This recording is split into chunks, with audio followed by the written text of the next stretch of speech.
Bonjour à tous, c'est Alexandra d'Astrologie Guidance de Vie. Alors je vous retrouve aujourd'hui dans cette nouvelle vidéo podcast de synastrie, d'astrologie relationnelle, pour évoquer avec vous le contact entre la planète Mars d'une personne et la planète Uranus d'une autre personne. Alors je rappelle que Mars, ça représente notre moteur, c'est ce qui nous pousse à agir dans la vie et à nous affirmer. Ça va représenter nos passions, ça va représenter nos combats, donc là où on peut se battre pour ou contre quelque chose. Mars est très important dans le thème d'une personne pour montrer là où elle va finalement affirmer son individualité. Là où elle va pouvoir taper du poing sur la table parfois pour dire aussi non, ça je n'accepte pas. Voilà, il y a vraiment cette autodéfense qui est utile aussi, et c'est vraiment ce moteur qui nous pousse à entrer dans l'action et qui nous donne envie aussi de bouger, de faire des choses. Donc tout ça c'est Mars, donc Mars est très important pour ça, c'est un endroit où aussi on peut avoir une forme de leadership, c'est là où on peut être productif également. C'est une force créatrice en fait, Mars. Et c'est une force de courage aussi. Mais Mars a aussi beaucoup de défauts. Mars est très impulsif, il est casse-cou. Et du coup, Mars peut représenter également là où il peut y avoir des dangers dans notre vie, des ennemis, des adversaires, ou là où nous-mêmes on peut percevoir l'extérieur comme ça, là où est placé notre Mars. Mars va représenter une part qui peut être plus égotique de soi-même, plus impulsive, plus agressive. Et dans les pires des cas, évidemment, selon le Mars, selon le placement en signe, en maison, etc., les aspects, Mars, chez certaines personnes, va carrément montrer aussi les individus qui peuvent être violents, par exemple. Donc Mars, c'est toujours une planète qu'il faut regarder avec prudence, comme toujours. Mais voilà, c'est quand même, ça reste une planète importante. Et dans une autre mesure, Mars représente également nos désirs, donc nos désirs en général, ce qui nous pousse à vouloir finalement assouvir ces désirs, mais ça représente également les désirs sexuels, la pulsion. Voilà. Ensuite, Uranus. Alors Uranus, c'est une planète beaucoup plus sociale, beaucoup plus collective, donc elle ne va pas représenter directement une part de notre personnalité, sauf si Uranus est déjà une planète dominante sur notre thème, est une planète importante, ou alors que par exemple vous avez des placements dans le signe du Verseau, là ça va être beaucoup plus signifiant de regarder cette planète. Malgré tout, pour tout le monde, ça reste une force active. Donc Uranus va représenter dans le thème d'une personne là où elle peut vivre des bouleversements, là où elle peut vivre des imprévus, qu'ils soient agréables, donc des surprises inattendues de la vie, ou moins agréables, des bouleversements, des chocs, des crises, des événements finalement radicaux qui peuvent arriver dans la vie d'un individu. Uranus, ça peut être cette envie aussi de liberté, là où on peut sortir des cases, des normes, des règles, s'affranchir finalement de ce qui est trop structuré ou étriqué. Tout ça, c'est Uranus. Uranus représente aussi la vision de l'avenir. Ça représente également tout ce qui est communautaire, tout ce qui est amical, fraternité, les groupes, la collectivité. Et la vision du futur, tout ça également, c'est Uranus. Donc qu'est-ce qui va se passer lorsque ces deux énergies sont en action dans une relation entre deux individus? Donc ce qui est sûr, c'est que il faut savoir que Mars, à sa façon, est explosif, peut être explosif. On va surtout penser à un Mars en signe de feu.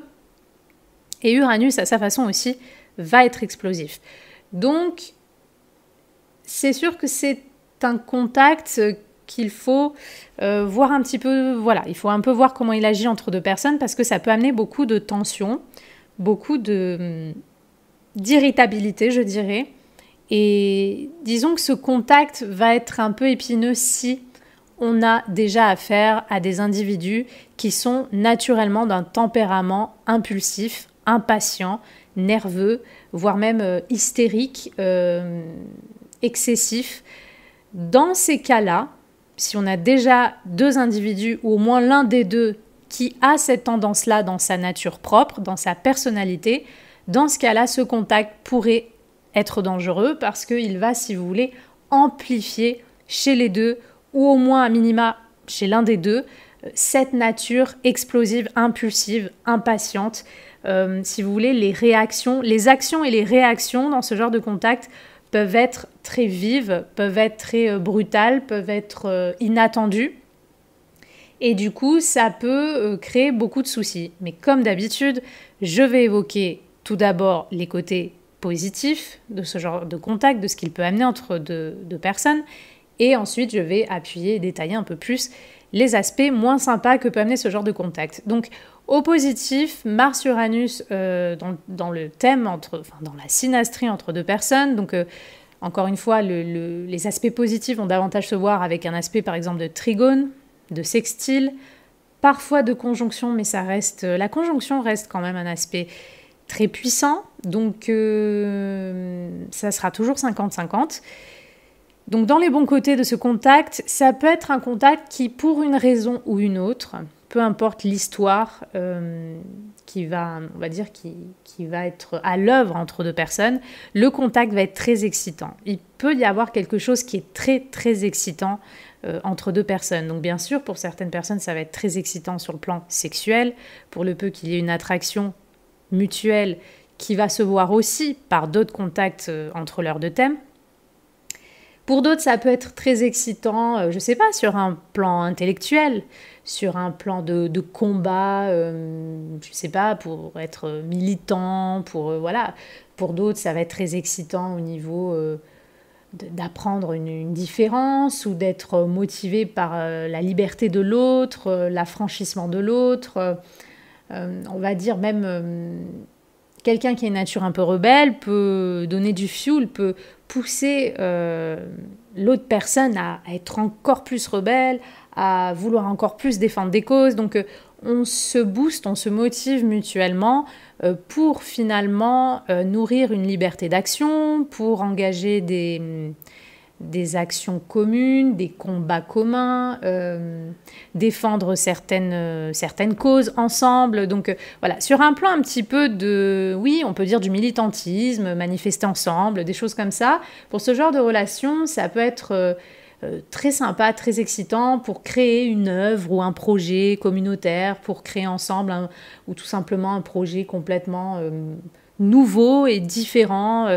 Tout ça, ça va être intéressant d'avoir ce genre de contact parce que finalement, le côté un peu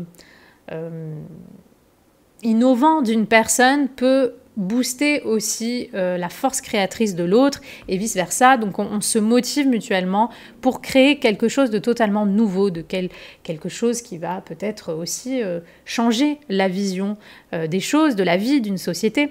Donc pour des combats un peu de ce type, ou comme je l'ai dit, pour d'autres ça peut être des trucs tout simples, pour voilà, une attraction sexuelle, pour se motiver, pour faire du sport, pour prendre des risques ensemble. Il se peut que les deux personnes aient envie oui, elles se poussent de façon consciente ou inconsciente à prendre des risques, à oser faire des choses inattendues. Tiens, avec cette personne, je fais telle chose que d'habitude, moi, je ne fais jamais, je me serais jamais attendue à ce que cette personne me pousse à me faire telle chose. Voilà. Bon, ça, par exemple, ça peut être très symbolique, finalement, d'un Mars-Uranus. C'est-à-dire, on peut aussi motiver, finalement, le courage de l'autre. Donc, pour ce genre de relation, en fait, une relation qui demande du dynamisme, de l'excitation, de l'enthousiasme, comment dire, cet esprit un peu aussi rebelle, affranchi, qui a envie de changer le monde, de créer de nouveaux projets, de créer une association, pourquoi pas. Pour ce genre de relation-là, ce contact va être très intéressant parce que justement, il va donner cette énergie et cette force qui va se diriger dans ce sens. Voilà. Donc pour tout ça, ça va être intéressant. Pour tout ce qui est justement animé aussi, animer des groupes, animer une foule, des choses comme ça. On est vraiment sur cette énergie collective, Uranus, et on est sur cette énergie d'action et de courage et finalement d'ambition avec Mars. Donc pour ce genre de relations-là, ça va être très intéressant. Pour des relations qui nous motivent aussi à dépasser nos limites, sans bien sûr aller trop dans l'excès si possible, mais à dépasser nos peurs, à dépasser nos limites, à essayer des choses nouvelles, à pourquoi pas faire des loisirs aussi, des sports, des loisirs, avoir des hobbies nouveaux que l'autre nous inspire. Pour tout ça, ça va être un contact intéressant.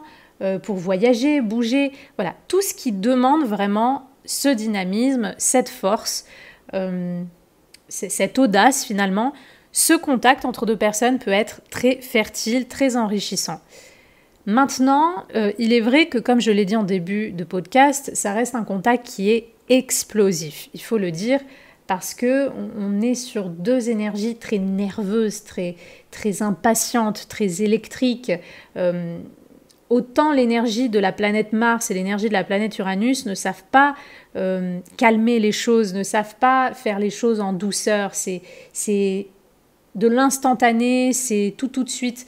Donc ce qui peut se passer, c'est que, comme je l'ai dit, si on a affaire à deux personnes ou l'une des deux personnes qui a un tempérament colérique, violent, une personne qui a du mal déjà à contrôler ses réactions, ses humeurs, la relation, surtout si elle perdure, s'il y a du long terme, la relation entre les deux personnes avec ce genre de contact impliqué peut amplifier, réveiller ou accentuer justement ce manque de retenue, ce côté explosif qui va ressortir chez un individu. Donc ça peut être un contact qui peut se voir dans des relations où il y aura beaucoup de conflits, où il y aura peut-être des violences, ou tout simplement des accidents. Ça peut être des choses vraiment toutes bêtes. Par exemple, je vous fais vraiment un exemple bête. Par exemple, une relation amoureuse et l'homme, il a l'habitude d'avoir des réactions brusques et hop, il lève le bras d'un coup et il fout un coup de poing à sa copine, mais même sans faire exprès.